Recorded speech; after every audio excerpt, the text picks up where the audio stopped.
Assalamualaikum warahmatullahi wabarakatuh and greetings to all of you. Before we go further about this course, let us look at the learning outcome of this topic. So at the end of this lecture, you should be able to review on control system fundamental.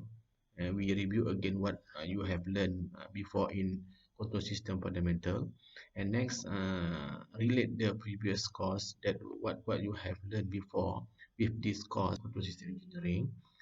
And next, you should be able to know the importance of controller for the system and why we have to design the controller. Okay, and next, explain controller system design step by step procedure. Now let us look at the relationship between this course with the previous course that you have learned, is control system fundamental. So as you can see in this slide, so this part we are already covered in control system fundamental. So for control system engineering, we only cover this part. So previously you have learned about open loop and closed loop system. Okay, and then after that you already learned about system modeling. For that course, we already covered about electrical modeling, electrical system modeling, mechanical translational system modeling, and mechanical rotational system modeling. So after we perform the modeling, so we will get the transfer function of the system. Transfer function means the equation that represent the system itself. So from that transfer function, you already learned about how we can find the poles and zeros. And from that zero pole and zeros, so we can uh, manage to identify or to analyze the performance of the system in terms of stability, steady state error, and so on. Also, from poles and zeros, we can identify four cases of damping ratio, that is under damped case, over damped case, critical damped case, and undamped case. So that one is refer on the location of poles. From these four cases, under damped second order system was covered in details. And also you already learn on how to approximate the third or high order system into second order system. So for this course, we will continue where we still focus on system performance, and where we use two method here, root locus and boot plot. Okay, root locus is a method that we use analysis using time domain technique. And for boot plot, refer to the analysis using frequency domain technique. Okay, from here, from root locus, so after we analyze the performance of the system, and then if the performance of the system is uh, still not okay, so we will design the controller. So we design the controller by using this root locus method. So this is a design controller based on time domain technique. And also for this board plot, so we can also design the controller after we analyze the performance of the system based on board plot. So based on what we have, what we require to improve the system, we can design the controller by using board plot. Okay, so from performance analysis and root locus and board plot here, so we can find the performance of the system that we call performance for the uncompensated system. Okay, after we design the controller, so we will get the performance of the system with the controller. Let us look at these two picture. So what the difference? So both systems we can consider has a highly nonlinear and complicated dynamic system. But only this system can be controlled by human. But not this one. This situation only can be controlled by God. So we can say that control is the hidden technology that you meet every day. It heavily relies on the notion of feedback. Control system only can be applied for the system with closed loop form. So let us look at this example. So this is a vehicle speed control or known as a vehicle auto cruise control.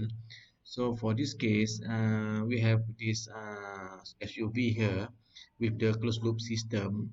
We design a controller to control the speed of this SUV. Okay.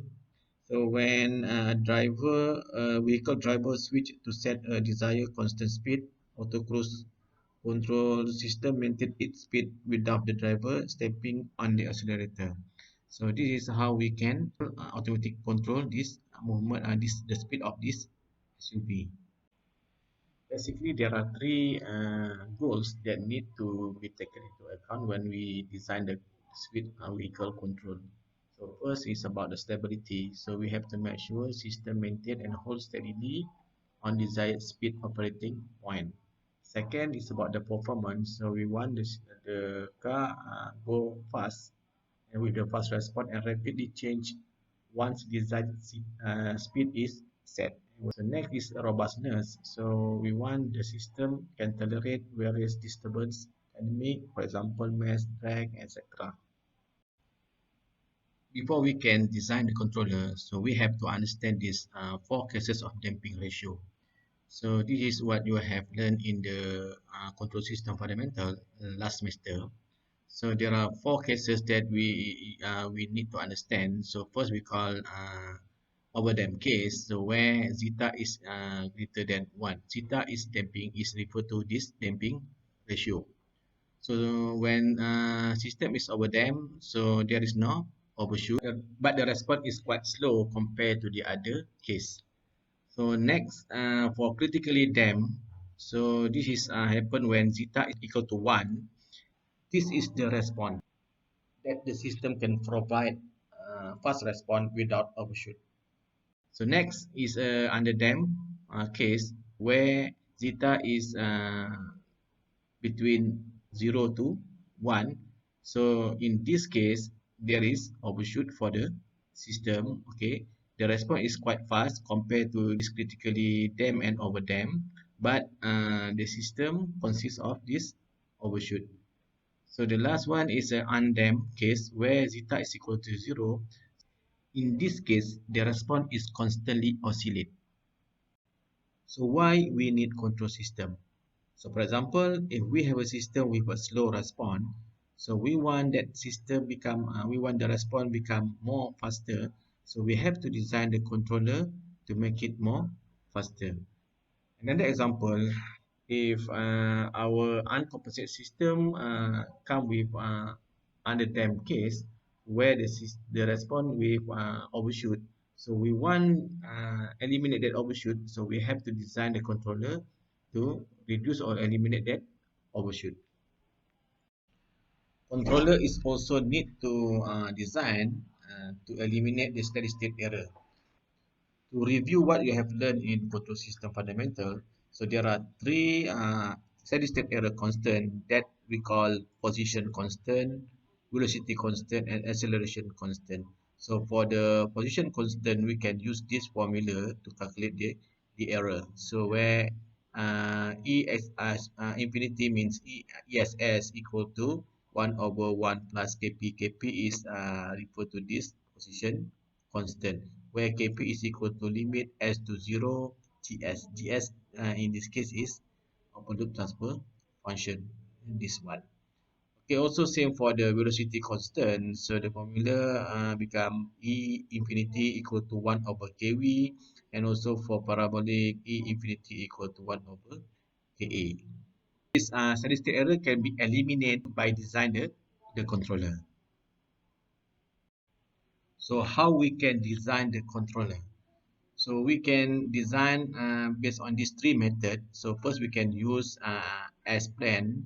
This is, we call it a classical method. So in this case, we use root lockers, and after we draw the root lockers, we can design the controller.